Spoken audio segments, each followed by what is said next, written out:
Hello and welcome to our webinar on the new practice guidance for Wilson disease. I'm Rhonda Rowland and I'll be your moderator.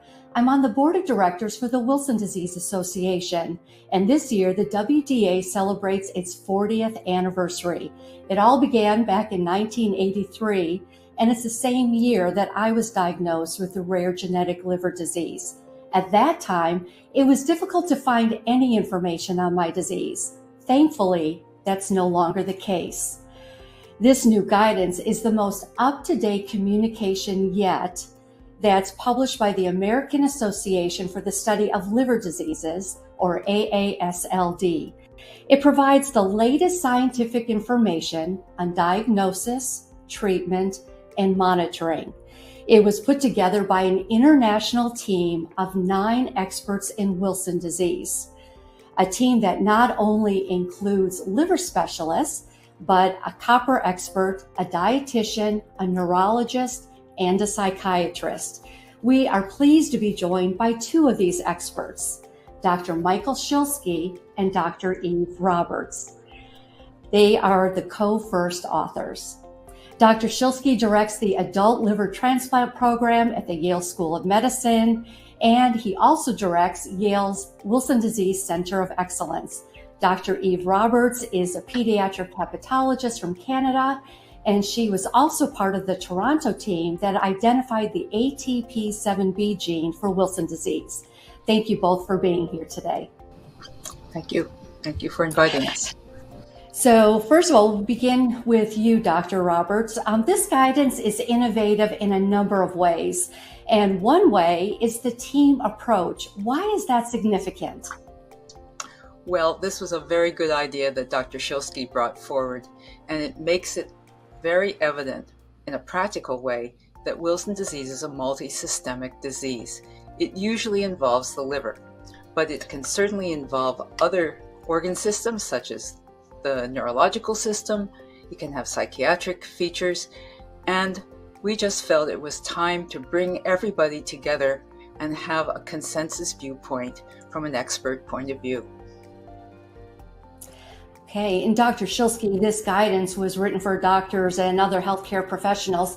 So how would you suggest that patients and caregivers use it? There's a great deal of information that's there, and it will be difficult for the average patient to read, digest some of the heavier parts of it. But the important part is that they know it's there and that they can then share with their providers the fact that there's a place to go where they may be able to obtain all the information they need on the different aspects of care. And for those joining us on this webinar, if you haven't already downloaded the guidance, you can find it on the WDA's website under Diagnosis, which is under the Do I Have Wilson Disease tab. And also a reminder that the doctors will be taking your questions during the second half hour of the program. So if you have a question, please type it into the question box on the left-hand side of your screen. So perhaps the most challenging part of Wilson disease is actually getting the diagnosis. So Dr. Roberts, can you actually see the KF rings without a slit lamp? And how often are these rings seen in patients? Well, thanks for asking that question. As you can imagine, you can see them from time to time, especially in television shows, in textbooks, and in professors' lectures. But the vast majority of the time, you need something called a slit lamp examination in order to see them. And sometimes with children, you need 2 or 3 slit lamp examinations. I think anybody who's had one of those can imagine the difficulty of getting a good look in a 4-year-old. So that's one aspect of it. Yes, you do need a slit lamp examination. Now, the other part is that often with hepatic Wilson disease, you don't have Kaiser-Fleischer rings forming yet. So in children, less than half will have the Kaiser-Fleischer ring. And even in adults with a hepatic presentation of Wilson disease, it's about 60%. So it's kind of a 50-50 chance. However, if there's established neurological disease, then more often than not, you will also have a Kaiser-Fleischer ring. When you think about a particular diagnosis, and you put the pieces together, the more pieces you have, you increase your what we call the pre-test possibility before you go in and do the specific tests. There were like the three forms of kind of how Wilson's disease can manifest there, and there can be that kind of overlap. What is the spectrum of disease that should be looked at when a patient is diagnosed? Yeah, this is often a great challenge, and many people, whether you call this a chameleon or a great mimicker of other diseases, is a matter of choice of words. But the spectrum is very wide, and what we call the phenotype, or how the disease presents and the signs and symptoms that patients have, vary a lot. My colleague Eve had alluded to the more liver aspects in the younger patients, which is true. And then over time, with the development of the copper accumulating in the central nervous system, we then to see the overlay of neurologic and or psychiatric symptoms that may occur. Now, some patients, interestingly, only manifest one aspect of it or have one aspect be more dominant than others. And this is often the great challenge in getting to the diagnosis. We're not always presented with the classic findings. So, Dr. Roberts, most of those who are joining us probably already do have the diagnosis of Wilson's disease. What does the guidance say about family screening? Well, that's a really important question. And first of all, it's important to understand that while we say casually or in easy language, it's family screening, it's actually first-degree relative screening. And the important thing to remember is that your first-degree relatives are not only your brothers and sisters, but your parents and your offspring. So that does make it sometimes very difficult, because some of your first-degree relatives aren't born yet, or perhaps some of your first-degree relatives have passed on, or think that they have other health problems and they're kind of too old for Wilson's disease. So it's really important to screen all those first-degree relatives, both sort of the horizontal ones and also the vertical ones. Okay, well, we know once the diagnosis is made, the next step is treatment. So, Dr. Schilsky, where do you start with that? We have 3 FDA-approved treatments for Wilson's disease. How is the decision made?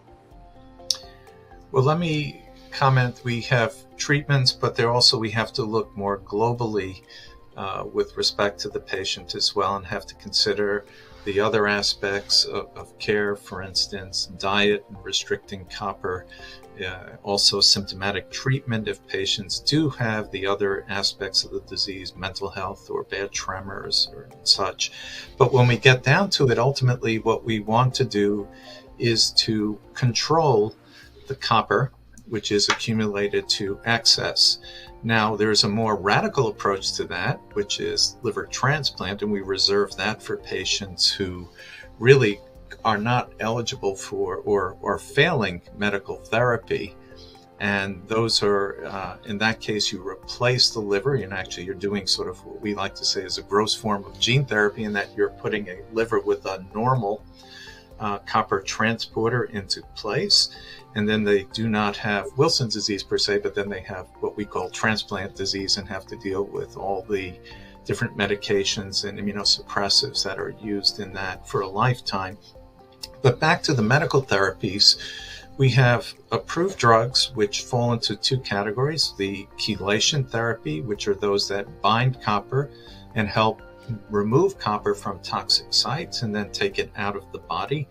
And then we also have zinc, which acts to block copper indirectly by stimulating molecules which bind the copper and then keep it from getting inside the body, and also may absorb in the body and also stimulate these same chelators in other tissues to give us an increased capacitance for the metal. And it's important to really separate out as to whether a patient has symptoms, has signs of tissue injury, because we approach that a little differently, a little bit more aggressively in trying to get the copper out, and would aim towards the chelation therapies, which include depenicillamine and trientine. And these are the medications that have been approved, although slightly different in their approvals. And then zinc is more typically used for maintenance therapy, although the chelation therapies, if you use them at a higher dose, make very good initial treatment. And then you adjust the dose as time goes on once stability is achieved, and then you can use those as maintenance therapy as well. Some of the choices are very dependent around the world. Not all are equally available, and there are also different experiences in different countries and different physicians with some of them, so they may feel more comfortable with one or another.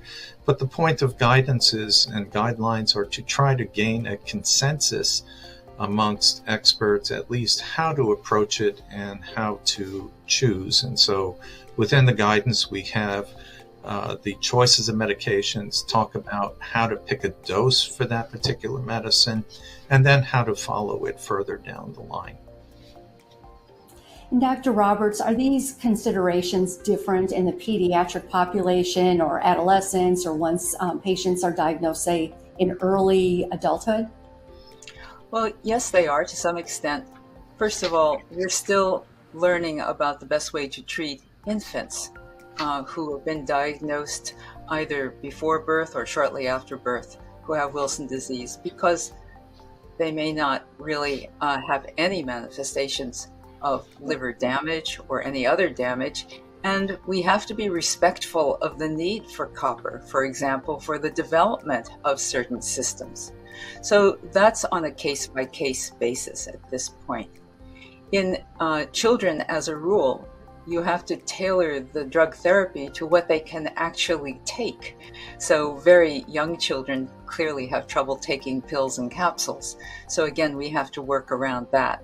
But the general guidelines are the same. You would like to eliminate the buildup of copper if it's occurred, or prevent it from happening. So we can juggle the diet and the treatments accordingly. It is pretty incredible that we've been able to diagnose some patients before birth. It's really, really amazing. Dr. Schilsky, is treatment different for the newly diagnosed patient versus those who are considered stable? And at any point, can you switch treatments? Yeah, thanks for asking that. It actually, one of the upgrades on our current guidance compared to where we were looking at previously is really talking about treatment in what we call phase of disease dependence, so that we address more aggressively perhaps the initial therapies to reach that stability, and then secondarily talk about the second phase, similar to those of patients who've never experienced symptoms, if they're lucky to be found sort of asymptomatically or before symptoms develop. In that case, what you're trying to do is prevent the onset of symptoms, whereas in those with symptoms or tissue damage, you're trying to first stabilize, and then you're trying to reverse that and bring that into a mode of where you can then go towards that maintenance and then prevention of new onset or worsening of disease.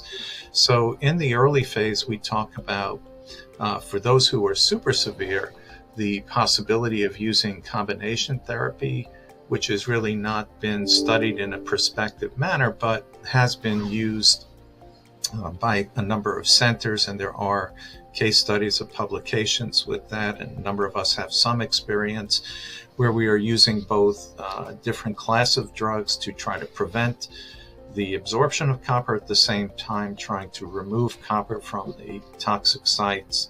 And in the more standard therapy, though, we don't feel that same urgency sometimes to mix and match the therapies, which are a little less proven in terms of studies, and therefore we can just adjust the dose of a single agent. And as long as that agent is being tolerated and is achieving the goals that we set for it, both clinically and biochemically, to achieve that stability. In other words, if somebody is very symptomatic, you want those symptoms to abate. If they have very high liver tests, you want those numbers to reach a certain level so that we can say that we've achieved a much better state, less injurious to the liver, less likely to have disease progression.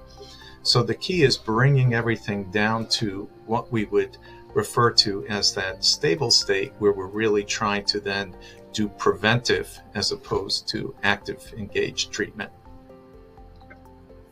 Well, I know when it comes to treatment, there's no such thing as one size fits all, and the guidance really looks at that.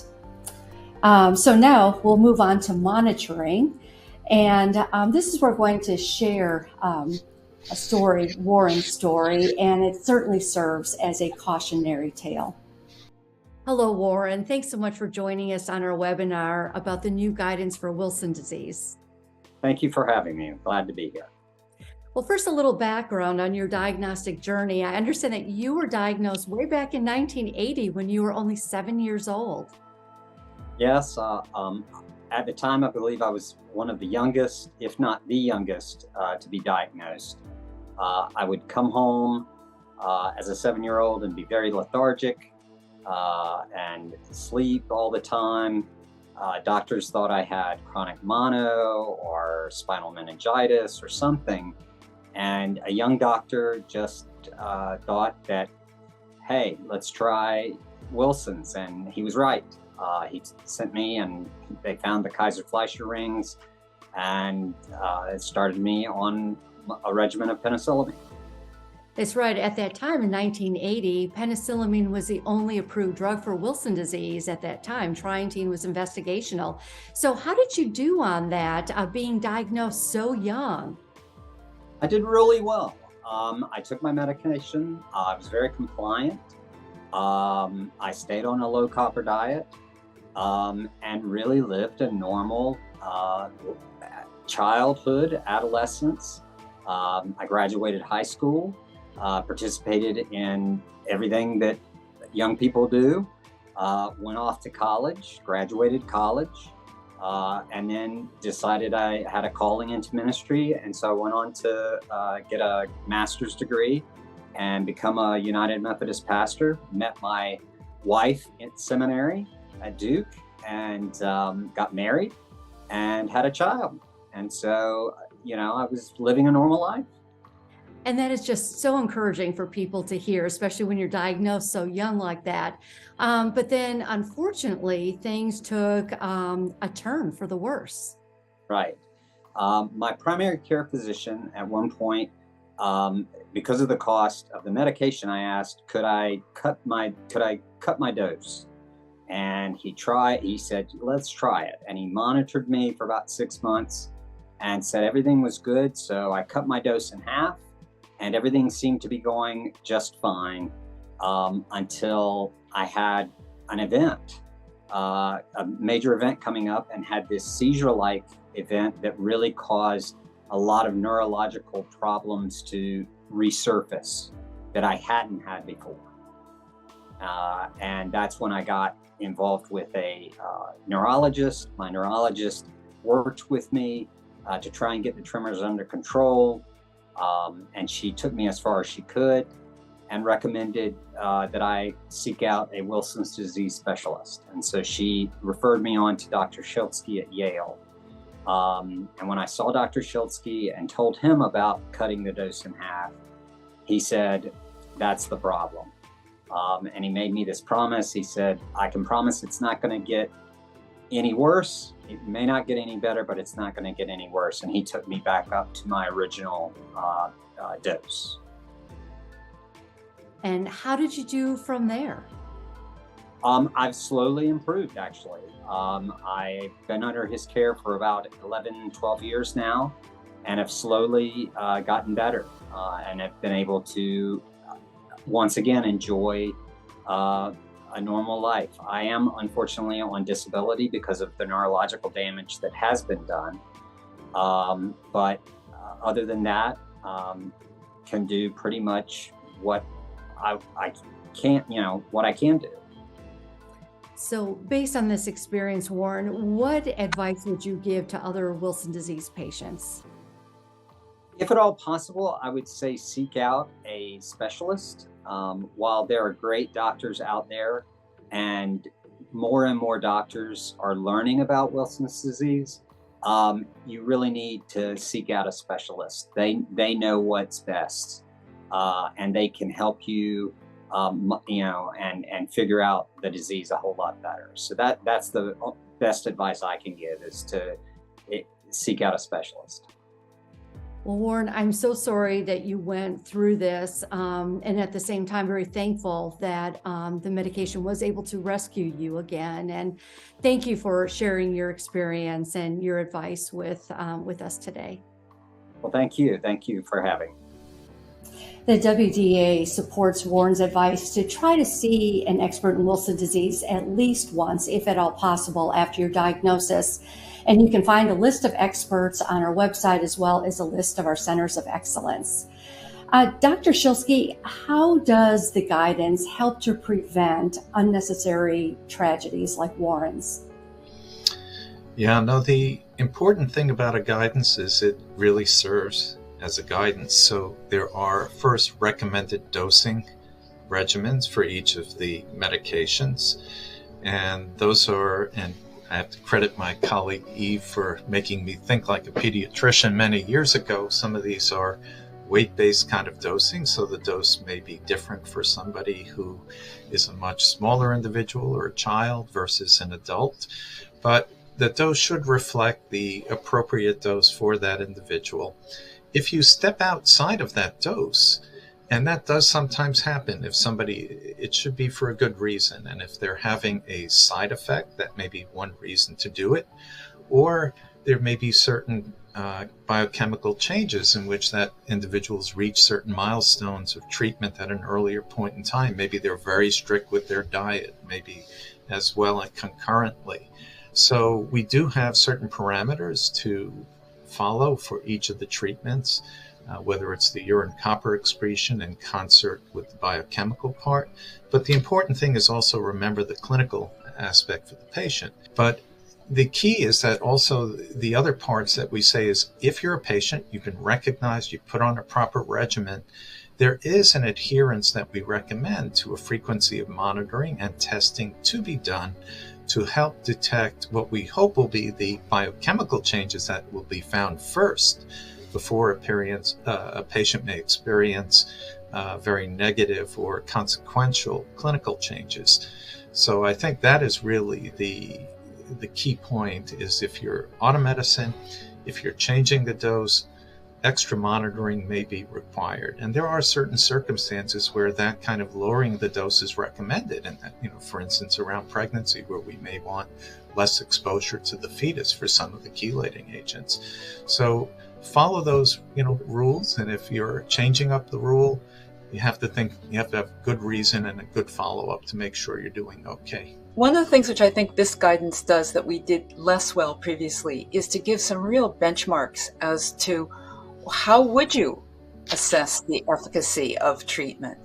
And again, it's just a guidance, but it does give you some sort of signposts. This is what I should be achieving with my treatment, and if I'm not, I have to ask why.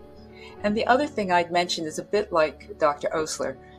Patients have a wisdom of their body, and if they don't quite feel right, that's probably worth paying attention to.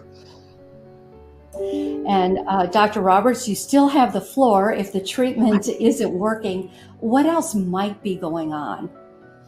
Well, I think this is one of the real innovations in our attitude toward adherence in this guidance, partly to talk about adherence, but mainly to remind everyone that treatment failure is not necessarily due to bad acting on the part of the patient.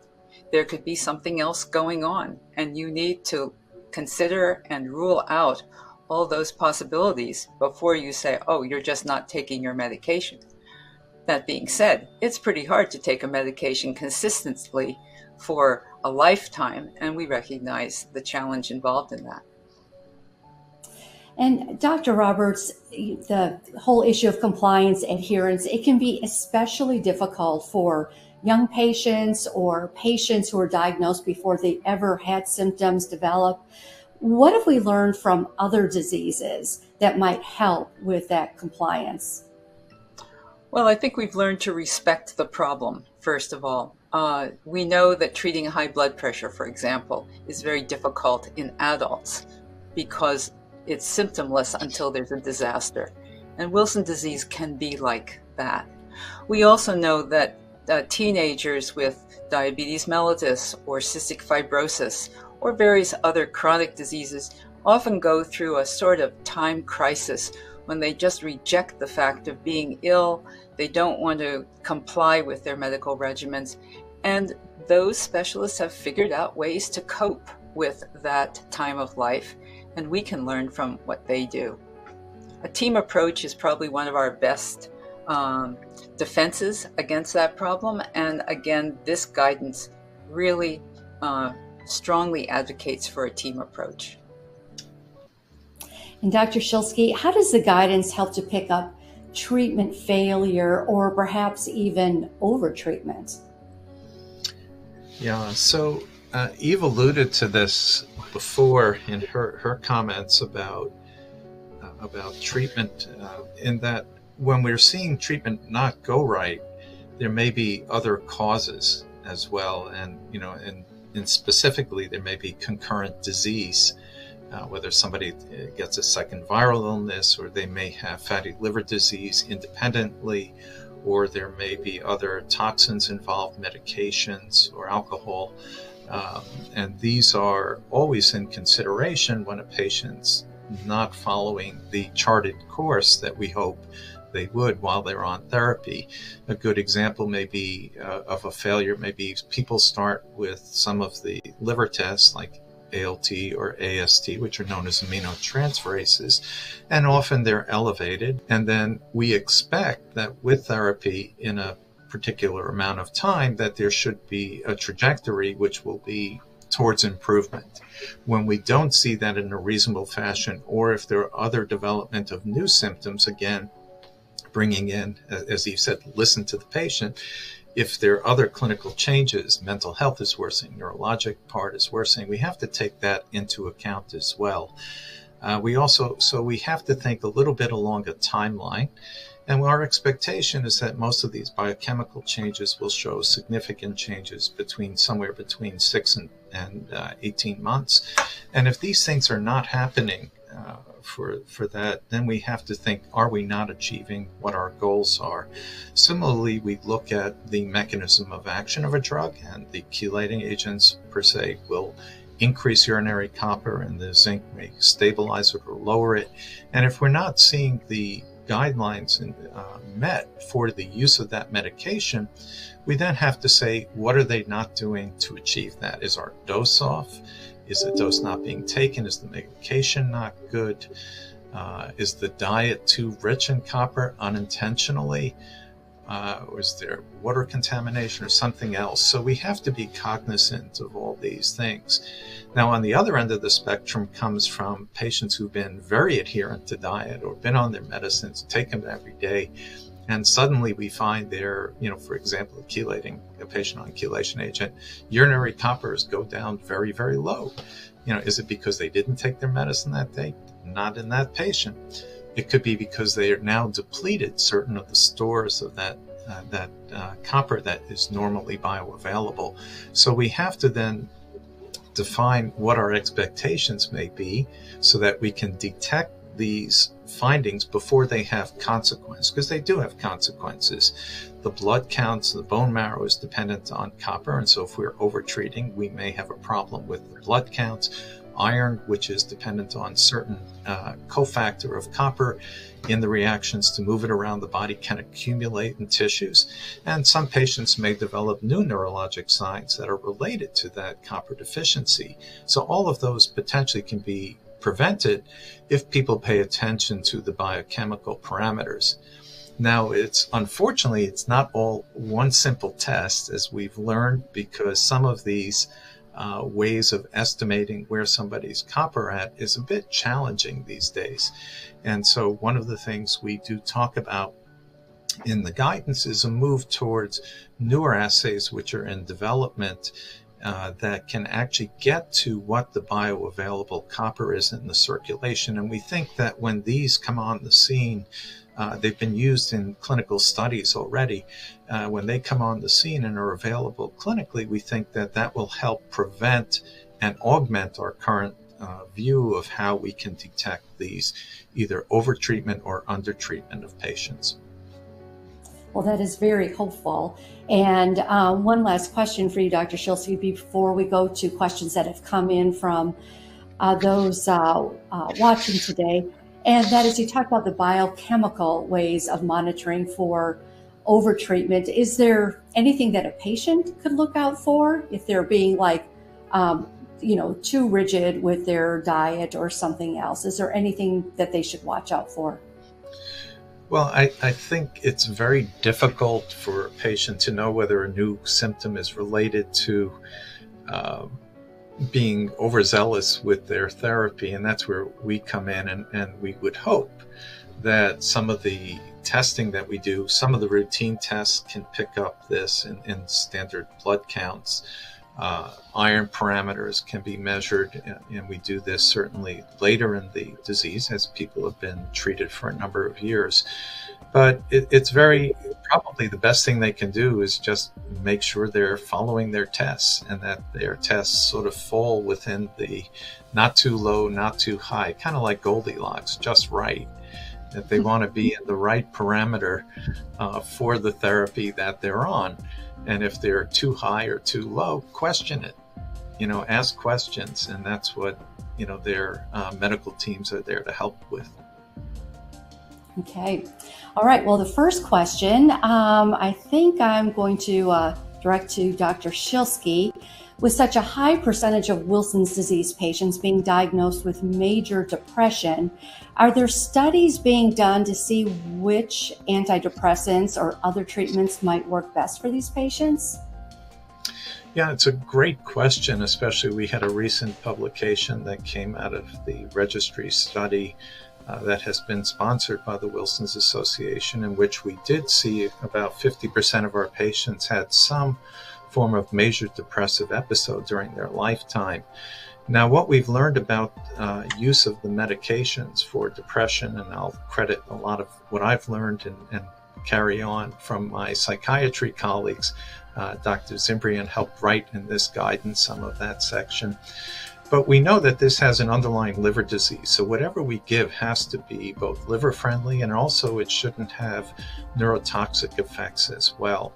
So we've been fortunate in that people have gone before us with other liver diseases where there has been also depression overlays been concerning. And so there are a number of different classes of drugs which we know have been very safe in use for those diseases. And we can carry those over and at least start off an experience. Over time, we hope to understand better, is there A1 that may do better in particular with Wilson disease? But we do have experience to lean on already. But I do say that's where the importance of a good mental health professional, especially someone who understands also the backbone of having a liver disease in place, is important. And Dr. Schilsky, you do mention in the guidance that there's a very high prevalence of patients who have had some type of depressive episode. Yes. Dr. Roberts, I'll direct this question to you. Is it possible / common for Wilson's patients to have their children evaluated for Wilson disease? Children have no symptoms. Liver biopsies, blood work, genetic testing. This person's family had a higher than normal incidence of Wilson's disease. Well, it certainly is possible to do that. If you know what the mutation or mutations are, because so many Wilson disease patients have two abnormal genes, but they don't have the same abnormality. But if you know, therefore, the molecular genetics of your family's Wilson disease, then you can screen everybody for carrying those particular mutations. That may not be economically feasible. It's kind of a big deal still to do genetic testing. And therefore, it is certainly possible to do a clinical assessment of your children, and perhaps to sensitize your GP or your pediatrician to the fact that this check may need to be done repeatedly every year or two until you're satisfied that either there is a diagnosis or there isn't. Another possibility is to have your partner tested, because if your partner is has absolutely normal ATP7B, then your offspring will be carriers, but they will not be affected, so long as, I'm speaking of one of the breeding couple, as it were, having Wilson disease and the other one being normal. And Dr. Schilsky, this one for you. In the new practice guidance, you mentioned on page 27, you talk about just needing to be mindful of your copper intake when pertaining to the liver, but several neurological patients experience adverse effects from eating too much copper. Have there been any studies to that capacity? Surprisingly, there are a few studies where there have actually been proper copper balance studies, but what really matters in the end is the real world experience, the patients being treated on whatever their particular diets may be, and whether or not they are avoiding the highest copper content foods. And it's certainly what's true for the liver patients is certainly true for the neurologic patients, because the underlying basis of the disease is the copper transporter in the liver, that when that's not working, then there's overflow of copper that ends up coming into the central nervous system. So they are correct. It applies for all the patients, whether it's mental health, neurologic disease, or it's liver disease. Well, Dr. Schilsky, this patient has really studied your guidance. There's another one where she says, in the new practice guidance you mentioned on page 17 in figure 3, the algorithm for diagnosing with symptomatic neurological Wilson's. What are we doing for outliers of neurological WD without KF rings?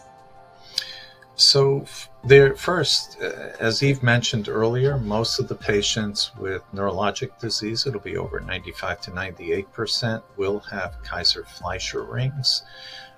There are rare outliers. Guidances, remember, are made for the 90%, not for the 110%. It's very hard to have an entirely one-size-fits-all. But the other things that are very helpful when something doesn't fit the bill entirely is sort of encompassed by parts of the algorithms where we have that sort of gray zone, and this was Eve's great idea to sort of generate how we start to look at the patient that may not fit exactly into a single niche.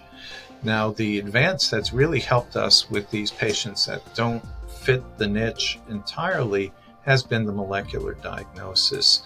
And so while it's imperfect and we do not find all the particular mutations in all patients, some of this is technical in that we're not sequencing all the areas of the gene in upstream.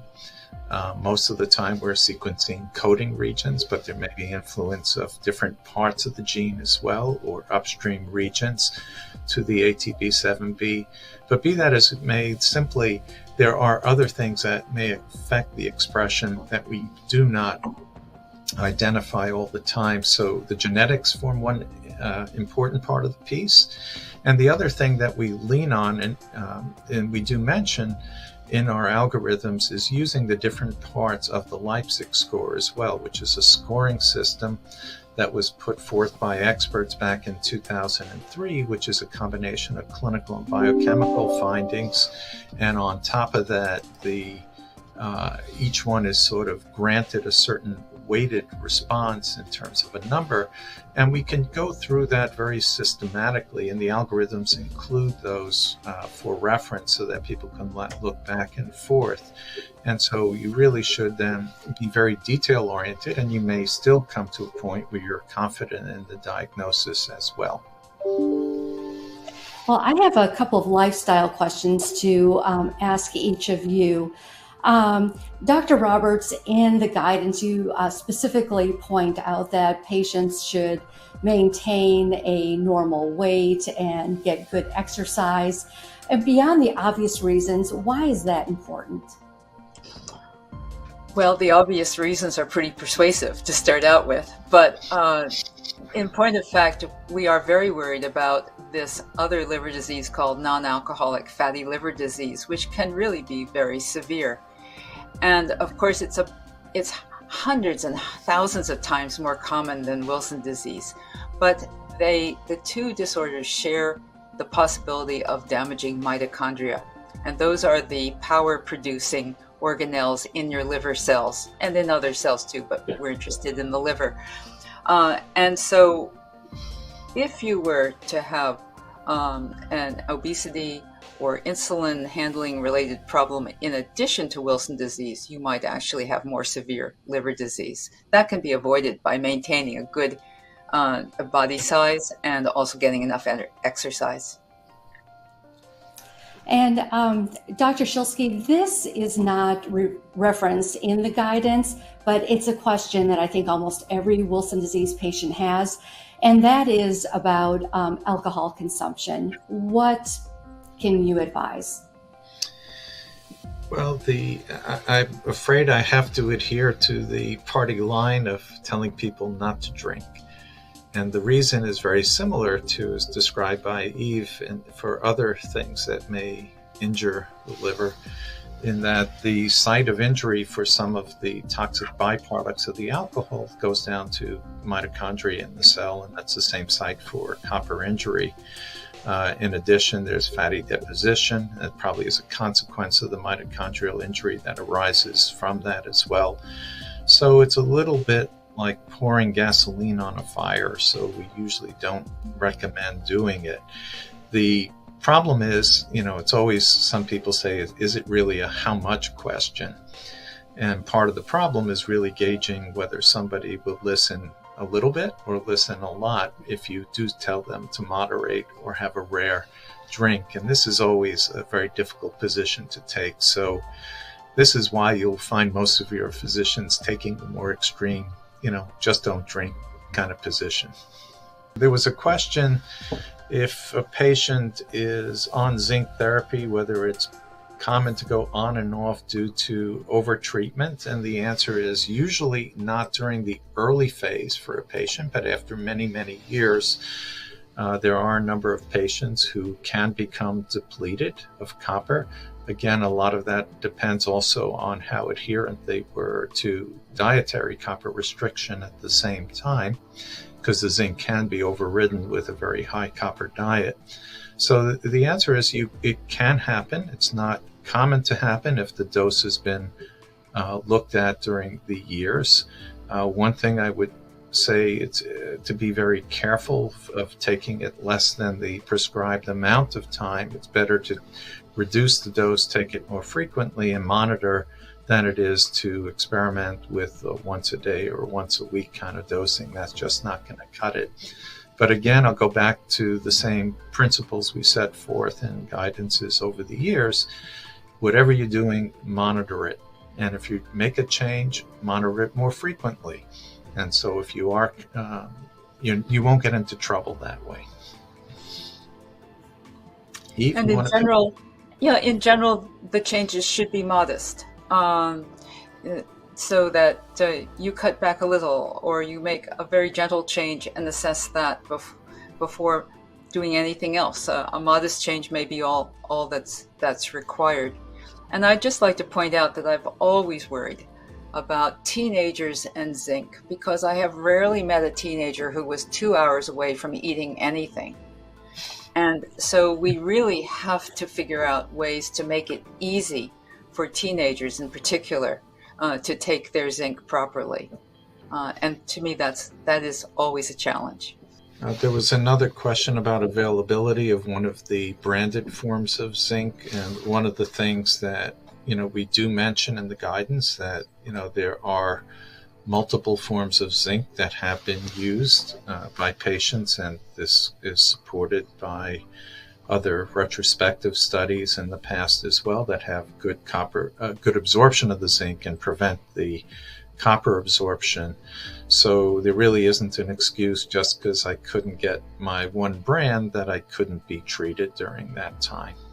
There's also a question from, it must be a UK colleague, about the guidelines and whether these could be implemented in the UK. You should be aware that a year ago, the UK put out forth its own Wilson disease guidance. But I think ultimately We looked at other multiple guidances that were out there during the preparation of ours, and I think there should be updating over time, and potentially, as we have better data, homogenization of the best ideas for the guidance.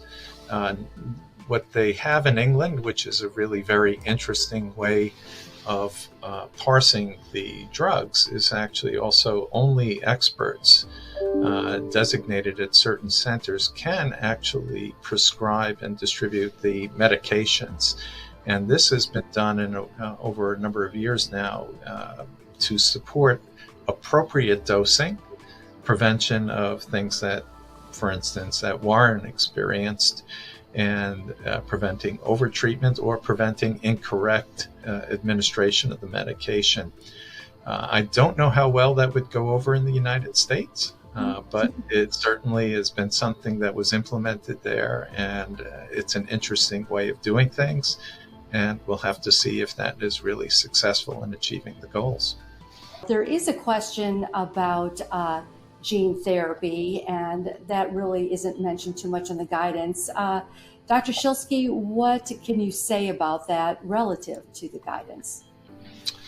Well, we do mention that these are new and there are new and developing therapies, but guidances are really meant to review what is available from before, and when things are on the cusp, we are often allowed to say. So within the scope of a guidance, we weren't allowed to say very much. That said, ultimately, right now, the only thing that provides a cure and is a different problem is a liver transplant, and that sort of has been the understanding, or at least sort of the almost a pivotal life experiment that tells us that someday gene therapy and CRISPR, if delivered to the liver cells, will probably be successful in reversing the problems for copper overload.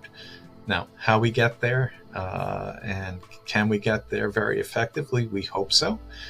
Time frame, good question, but we're a lot closer than we used to be. And Dr. Roberts, there are a couple of questions that have come in about COVID. Has anything been learned about COVID and how it affects people with Wilson disease? Well, not that I know specifically. Most of the work I think about that's relevant with COVID is how COVID complicates established liver disease. And I think Dr. Schilsky knows more about that than I do. And it's important to recognize that liver disease might be a problem with COVID. So I will ask Dr. Schilsky to comment. Yeah, thanks, Eve. Actually, I sat on the task force for the AASLD for our COVID task force, and it became very clear early in the pandemic that advanced liver disease suffered much greater mortality and morbidity than patients whose liver disease had been well controlled, and this was true of all the diseases of the liver, and so none was spared from that. So Wilson's didn't get a super protection, and it didn't. Neither did it, have any underrepresentation in the mortality for those with advanced disease too. There was an interesting period of time when people thought that zinc might be helpful. For COVID, it actually created havoc in the Wilson disease community, because then suddenly the supplies of zinc went off the shelves, much like toilet paper did in the early days. And I felt badly for my patients who wanted to go keep their zinc stocks up. But this abated fairly quickly when the evidence wasn't very strong that it changed anything. And so that was an unintended consequence. But I think you're absolutely right. Our data so far has supported no difference, although we have some interesting other socio dynamics that are interesting that we've been surveying about patients during the pandemic. I guess the one thing I would speculate is that I can imagine a patient with Wilson disease who has had COVID thinking that the symptoms are long COVID and it's just going to go away and it's not a big deal. So I would worry a little bit about delayed diagnosis because of blaming everything on COVID or not having easy accessibility to physicians. And perhaps we should be thinking about that. Well, actually, you nailed it for one of my patients, Eve, who did experience that. And the doubt went up in her mind as to whether indeed it was related to the COVID or some, under treatment or other complication of the Wilson disease. So, yeah, that's absolutely correct. Fortunately, those are rare occurrences, and hopefully less and less into the future. Okay, and we're getting close to the end here. We have just 3 minutes left, but Dr. Schilsky, perhaps you could take this question. This person has been on D-Pen for 45 years with great success and wants to know about adding zinc. And what I would kind of add along with it, because I think you've touched a little bit on this, on switching treatments, and we know some new things are coming down the pike. If it ain't broke, don't fix it kind of attitude. When should somebody consider perhaps a change? Well, changes are made either because they have to be made or because people wish to do so. Sometimes the changes occur because in some countries, many medications may not be equally available, or there have been, on occasion, hopefully less and less so, supply interruptions. And so in which case it's wonderful to have multiple alternatives to turn to. So it's really an individual's preference of between them and their physician, whether they feel the change is going to be potentially beneficial. What we talk about more in the guidance is changing when you have to change, or if you do change for reasons of your own choosing. The key is really to understand that you don't really need to do any of these slow down on one, ramp up on the other. You can make the change, especially in somebody who's done well over many years, make that change instantaneously. But whenever you do change, make sure you're still achieving the goals of the therapy that are appropriate for that medication. So for instance, this person who asked the question is on penicillamine, so we assume they're running a high urine copper at this point relative to a normal. Yet if they move over to zinc, the expectation would be that it would not remain in that same zone. So then they need to readjust what the parameters are that they want to achieve. And then hopefully the backbone of everything else, their clinical and biochemical status of stability as we might measure it, should hopefully remain the same. And the key is then, making sure that when you change, you tolerate it. Because we have had people change therapies and then find that they have not tolerating the new therapy well, but then there often is then a little confusion about how and when to go back or choose to look even for another alternative therapy. All these are fair points, but in the end, you have to find something you're going to stay with and then understand how to use it properly. All right, we're coming up on the end, and if you would each just take 30 seconds, Dr. Roberts, just the final message you would like to leave with those watching today about the new guidance. Well, I think the new guidance really helps you to feel confident that your physician can help you to have effective treatment. And what we know about effective treatment, that's treatment that's not only efficacious, in other words, it works, but you actually use it and benefit from it, is we know from numerous studies that the expectation is for a normal life expectancy and a healthy lifetime on treatment. So we really want to achieve that. If we have new drugs coming down the line, as we do, although they're not quite ready for distribution yet, what that's really saying is we can individualize treatment even more finely than we are already. And that's a very exciting prospect, but it still gets back to having effective treatment that works for you. And Dr. Schilsky, final thoughts? Well, I think the key is that guidances are not ironclad, that there can be individualization and must be individualization, that no guidance can ever be written to encompass 100%. But the important message that we wanted to deliver, and I think we covered that right in the upfront, is that this is a team approach, and that sometimes it takes a village to get where you need to be, whether it's neurology help or psychiatry help. And importantly, what we haven't discussed today was family and caregiver help, which I think is very critical and form part of that team that can help assure the patient achieves their goals in getting therapy safely and then gets all the appropriate monitoring. And so these will evolve. And I think the key is that, and this is a third iteration of the AASLD guidance. I think each one has gotten better, and each one has kept us very humble about understanding what we've achieved with it and what we need to achieve still in the future.